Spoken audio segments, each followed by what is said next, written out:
ہم اہل سنت والجماعت والے ہیں، عقیدہ بھی پیغمبر کے صحابہ سے اور عمل بھی پیغمبر کے صحابہ سے۔ فَإِنْ آمَنُوا بِمِثْلِ مَا آمَنْتُمْ بِهِ فَقَدِ اهْتَدَوْا۔ میں ایک مسئلہ سمجھانے لگا، میں آپ بتائیے رہا تھا ہمارے نبی مدینہ منورہ میں ہے، یہاں پہ نہیں ہے۔ ایک شخص کہنے لگا جی میرے پاس دلیل موجود ہے، نبی یہاں پر بھی ہے۔ میں نے کہا دلیل پیش کر دو، مجھے سمجھ آ گئی، مجھے کوئی ضد نہیں ہے، میرے سارے ماننے والے بھی تیرے پیچھے چل پڑیں گے۔ کیا جی قرآن کریم میں ہے وَمَا أَرْسَلْنَاكَ إِلَّا رَحْمَةً لِلْعَالَمِينَ، اللہ اعلان فرماتے ہیں میں نے نبی کو تمام جہانوں کے لیے رحمت بنا کے بھیجا ہے۔ میں نے کہا بالکل بجا ہے۔ کہتا ہے یہ بتاؤ حضور تو اللہ کی رحمت ہے، کوئی جگہ ایسی بھی ہے جہاں پہ خدا کی رحمت نہ ہو؟ میں نے کہا کوئی جگہ ایسی نہیں ہے۔ کہتا ہے پھر مان لو نبی ہر جگہ پر ہے، کیوں؟ اللہ کے نبی خدا کی رحمت ہے، جب رحمت ہر جگہ پہ تو نبی ہر جگہ پہ۔ میں نے کہا اس دلیل کو مان لیا جائے تو پھر میں کہہ دوں گا سورج کو ہر جگہ پہ مانو، تو کہے گا دلیل کیا ہے؟ میں کہتا ہوں قرآن کریم میں ہے هو الذی جعل الشمس ضیاء، خدا وہ ہے جس نے سورج کو روشنی بنایا، روشنی ہر جگہ پہ، سورج ہر جگہ پہ، پھر مان لے گا؟ کہتے جی نہیں مانتا۔ میں نے کہا کیوں نہیں مانتا؟ کہتا اس آیت کا مطلب یہ ہے خدا نے سورج کو روشنی بنایا، سورج آسمان پر ہے، روشنی ہر جگہ پر ہے۔ میں نے اس آیت کا معنی یہ ہے میرے نبی مدینہ میں ہے، نبی کی رحمت ہر جگہ پر ہے۔ سورج کہاں پر ہے اور روشنی؟ بولو حضور کہاں پر ہیں اور رحمت؟ سورج اپنی روشنی پہنچانے میں ہر جگہ جانے کا محتاج نہیں ہے، نبی اپنا فیض پہنچانے میں ہر جگہ جانے کے کیسے محتاج ہے؟ حضور کی بے ادبی نہ کر۔ اگر سورج آسمان پہ رہ کے پوری زمین کو روشن کر سکتا ہے، میرے پیغمبر مدینہ پہ رہ کے پوری کائنات کو منور فرما سکتے ہیں۔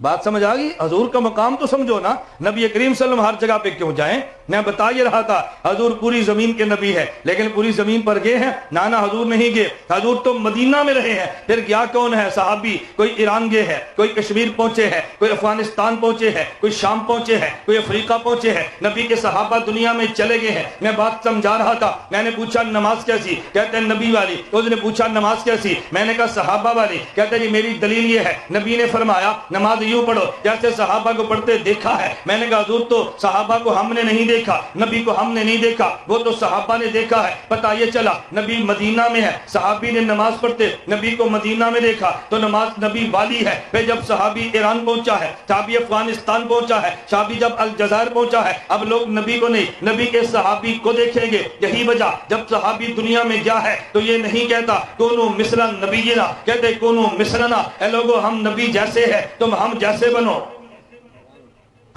ہم نے نبی کی طرح عمل کیے ہیں، تم نے ہماری طرح عمل کرنے ہیں۔ میں بتا یہ رہا تھا ہم اہل سنت والجماعت ہیں۔ اہل سنت والجماعت کا معنی سنت نبی کی ہے، لینی صحابہ سے ہے، عقیدہ نبی کا ہے، سمجھانا صحابہ نے ہے، عمل پیغمبر کا ہے، بتانا صحابہ نے۔ بتانا کس نے ہے؟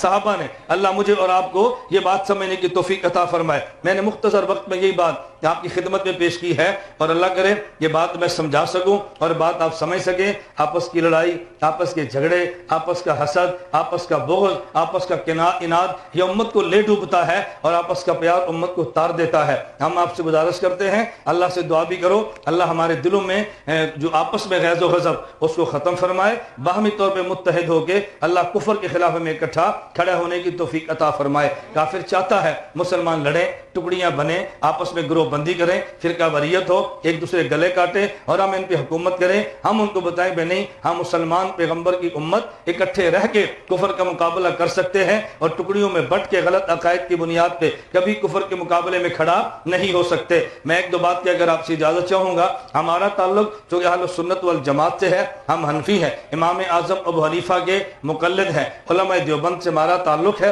عام لوگ یہ سمجھتے ہیں کہ شاید علماء دیوبند یہ پیغمبر کے عاشق نہیں تھے، اللہ ہمیں بات سمجھنے کی توفیق دے۔ میں نے آپ کے سامنے جو شعر پڑھے ہیں مولانا قاسم ننوتوی رحمۃ اللہ علیہ، یہ دارالعلوم دیوبند کے بانی ہیں، بانی دارالعلوم دیوبند ہیں، قاسم العلوم والخیرات ہیں، اور کیسے اس کے پیغمبر میں ڈوب کے اشعار پڑھے ہیں۔ یہی مولانا قاسم ننوتوی جب حج کے لیے مکہ گئے اور پھر مدینہ منورہ پیغمبر کی قبر پہ حاضری کے لیے گئے ہیں تو جب دور سے رسول اللہ صلی اللہ علیہ وسلم کی مسجد کا مینار دیکھا ہے، سواری اترے اور جوتیاں اتار لی. حضرت رحمت اللہ علیہ سواری سے اترے اور جوتیاں اتار لی. جب کنکروں کی وجہ سے پاؤں میں خون نکلنے لگا لیکن جوتی پھر بھی نہیں پہنی. کسی نے پوچھا جی کیوں نہیں پہنتے؟ کہتے مجھے ڈر اس سے لگتا ہے کہیں ایسا نہ ہو جس مقام پہ میرے نبی کا پاؤں آیا ہے اس مقام پہ میری جوتی آ جائے. اس خوف کی وجہ سے مجھے ہمت نہیں بڑھتی, میں نبی کے مدینے میں جوتی پہن کے چلو. جب مولانا قاسم نانوتوی رحمۃ اللہ علیہ دارالعلوم دیوبند کا بانی ہے, انگریز نے ان کے خلاف آرڈر جاری کیا گرفتار کرنے کا. مولانا قاسم نانوتوی چھپ گئے اور 3 دن کے بعد پھر باہر آ گئے. کسی نے پوچھا مولانا یہ آرڈر آپ سے واپس لے لیے؟ فرمایا نہیں واپس تو نہیں لیے,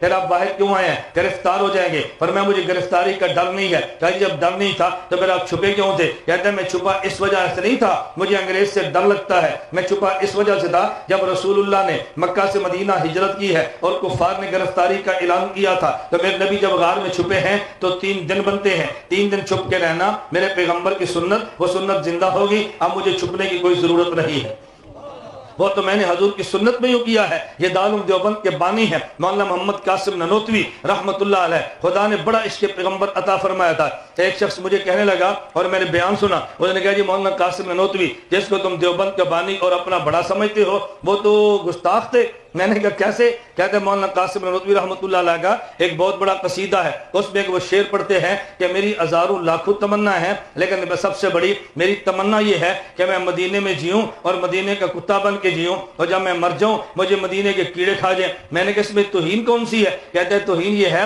کہ دیکھیں اللہ نے اشرف المخلوقات انسان کو بنایا ہے, وہ کہتے ہیں کاش میں کتا ہوں تو اس کو انسان بننے پہ آر آتی ہے اور تم اس کو اپنا امام سمجھتے ہو. وہ انسان بننے کے لیے تیار نہیں, تم کہتے ہو میں ہم اس کو امام سمجھتے ہیں. حالانکہ دیکھو کتنی عشق میں ڈوب کر بات کی ہے کہ میری تمنا ہے مدینے کے کتوں کے ساتھ پھرو. تو عظمت بیان کرتے ہیں, نبی کی محبت میں کہتے ہیں, لیکن بات بدل دی. کہا جی اس کو انسان بننے پہ آر آتی ہے اور تم نے کہا جی بہت بڑا ولی تھا. میں نے کہا اچھا میں اس پر ایک حوالہ پیش کرتا ہوں ذرا فتویٰ لگانا. کہتے ہیں کیا مطلب؟ میں نے کہا تاریخ الخلفاء علامہ سیوطی نے کتاب لکھی ہے, اس میں صدیق اکبر رضی اللہ عنہ کے بارے میں لکھا ہے. صدیق اکبر کھڑے ہیں, سامنے پرندہ ایک درخت پہ بیٹھا ہے. صدیق اکبر فرمانے لگے تو بالک یا طیرو, اے پرندے تجھے مبارک ہو, انت تاکل من الشجرہ, تو درخت سے کھاتا ہے, وتستظل بالشجرہ, درخت کے سائے میں رہتا ہے, وتصیر الی غیر حساب, اور قیامت کے دن تیرا کوئی حساب نہیں ہوگا. اے کاش صدیق بھی تجھ جیسا پرندہ ہوتا, اے کاش ابو بکر بھی تجھ جیسا پرندہ ہوتا. تو میں نے کہا ابو بکر صدیق ہمارے ایمان ہیں یا نہیں؟